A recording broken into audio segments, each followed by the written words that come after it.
Well, welcome to our discipleship training on a world of hurt. Every time I say that, I kind of get this flashback back to all the days when I was growing up. I haven't done this in a long time. I used to watch wrestling a lot on TV, and it was very entertaining. I got to know all the wrestlers of the day. I'm sure most of those guys are dead now. But it was an interesting time in my life when I would watch wrestling, and that phrase "world of hurt" would just come to mind, and I would think, "Wow, this guy is in a world of hurt." You know, when this big guy gets a hold of him and throws him around the ring, he's in a world of hurt. And I'm sure I would have been in a world of hurt. Somehow they survived it and walked away, and uh, they're actually pretty good athletes. But when I think of the world of hurt today, I know that this is something we all share in. One of the reasons I'm doing this series is because none of us are immune to hurt. It happens all the time, and so today we're in the second in the series, and this I want you to view this as a training. I really want to help you learn how to not only manage the hurt in your life, but also to help other people manage the hurt in their lives. So let's look at it as a training together. Today we're going to talk about one of the kinds of hurts that exist in this world, and it is hurt that is caused by my own actions. This is the hurt that I bring upon myself. You know, someone always comes along to remind us that we are our own worst enemy. Have you ever heard that? Don't you love it when somebody tells you that? Well, another phrase that has surfaced these days is self-sabotage. You're self-sabotaging yourself. You're getting yourself into trouble. The Apostle Paul, over 2,000 years ago, simply said, the wages of sin is death. In other words, you get what you earn. This is Romans 6:23.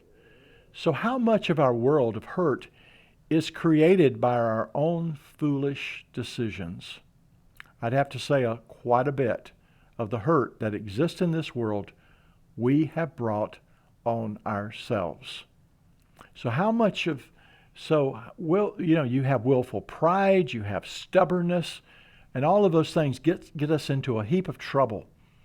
A husband decides to cheat on his wife, and he not only loses his wife, but he loses the respect of his children, of his co-workers, of his friends, and his rest of his family. Even if he repents, it may take years to win people back to where they trust him again. A decision to drink and to drive can have dire consequences in the lives of many people. This is a typical news report. Austin, Texas, the Business Wire. Sean Carter's ability to speak was taken from him more than 15 years ago when he was a college junior and he went out drinking with his friends. He knew he was in no condition to drive home, but neither was his buddy who gave him a ride. Without a plan for a sober ride, the drunk driver crashed the truck, leaving Sean with traumatic brain injury and unable to walk and talk. How many times does this tragic story play out where someone drinks and they drive, and not only do they hurt themselves, but they hurt a myriad of other people? How many live with the regrets of promises made and not kept, good intentions not followed through on, and failures to live up to what they know is right? Too many say, if only I could go back and do it all again. Untold hurt has been unleashed into this world by the first sin that was ever committed by Adam and Eve and the offspring of that sin. It's like dropping a stone in a pond. The ripple effect produces many waves of sin and its consequences. The Apostle Paul, I believe, is a poster child for someone who causes hurts by their own actions because he persecuted the church. He says, I am the chief of sinners. I'm sure that's somewhat of an exaggeration, but typical of the hurt that we feel when we realize how our sins have impacted other people. And Paul's sin impacted the lives of so many others. So we say, I have no one to blame but myself. But what of redemption? What about second chances? What about new beginnings and forgiveness? Yes, these are the levers of hurt in the hands of God who can turn our mourning into joy and our despair into hope. You remember, we talked about this idea of Archimedes, who said that if you give me a place to stand and you give me a fulcrum and you give me a lever long enough, I can move the world. Well, I believe the place to stand for all of us is in grace and in truth. The fulcrum is the hurt that we have in our lives. The lever is the faith that we have in God, that God can use in order to bring about something good out of the hurt for ourselves and for other people. And so we want to talk about that today. And so I hope you will join me as kind of explore this a little bit more and talk about the hurt caused by our own actions. So there are several realities that we must face if this kind of hurt is going to be leveraged by God for good. So what are those?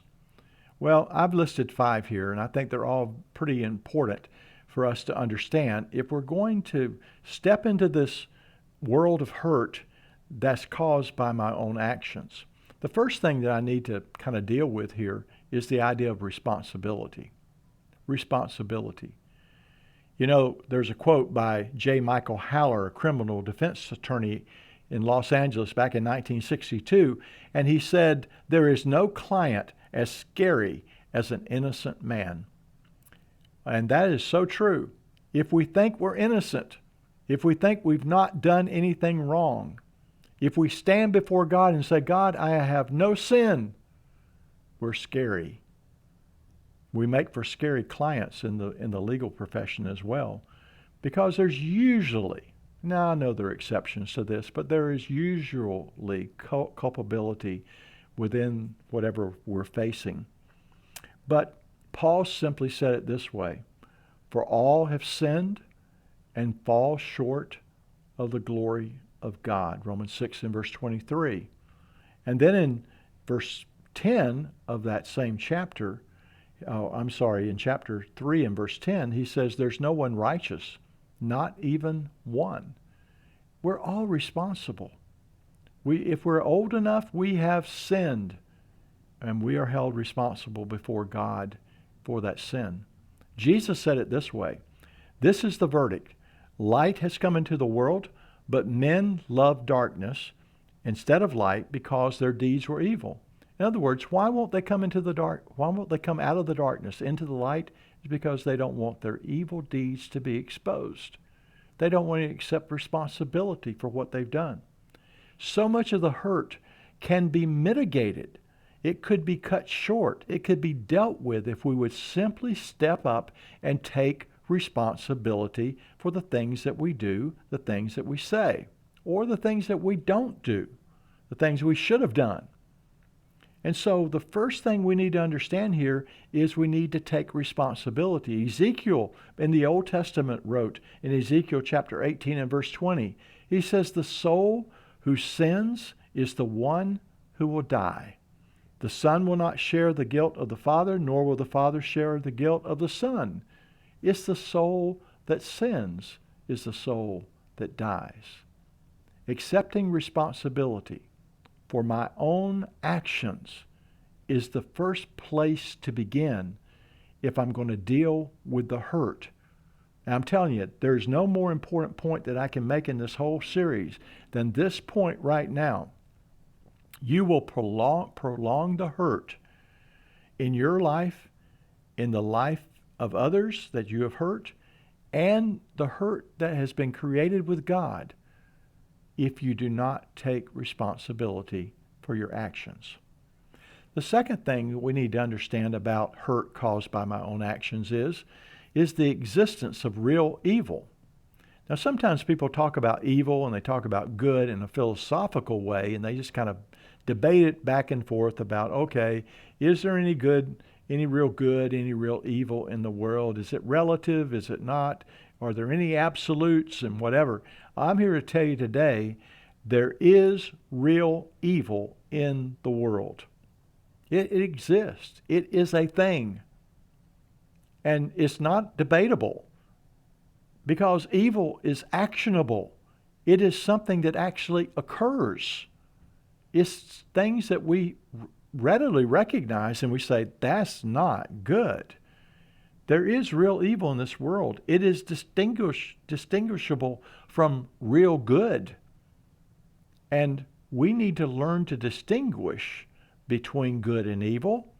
And that's one of the reasons God gives us His Word, so that we can be trained in order to distinguish between good and evil. But if you don't recognize that evil exists, then how are you going to learn to distinguish between good and evil? Luke chapter 18 and verse 19, Jesus said, when someone called Him a good teacher, and Jesus says, look, there's no one good except God alone. No one is good except God alone. And then in 1 John chapter 1 and verse 5, it says that God is light. In Him there is no darkness at all. So there is an absolute good, and His name is God. There's no darkness in Him. He is perfect light. But in the world there is darkness, and we live in a dark world where there is evil that exists. And so the second thing is that we must understand that evil is real. The third thing we need to understand is the definition of sin, because the hurt caused by my own actions has a name. It's called sin. So what is sin? Well, the Bible is very clear. It says in 1 John chapter 3 and verse 4, everyone who sins breaks the law. In fact, sin is lawlessness. That's what sin is. It's lawlessness. There's a breaking of a law. There's a standard. And God is the ultimate standard. Remember we said there's a real good and there's a real evil? The real good is God. He is the standard. His character, His nature is the standard of good. And the laws that He gives us, the things that He tells us are true and right, the things that we should do, the things we should avoid, those come from the very character and nature of God. And therefore, when we break those things, when we break the law, we become sinners. That's when we hurt ourselves.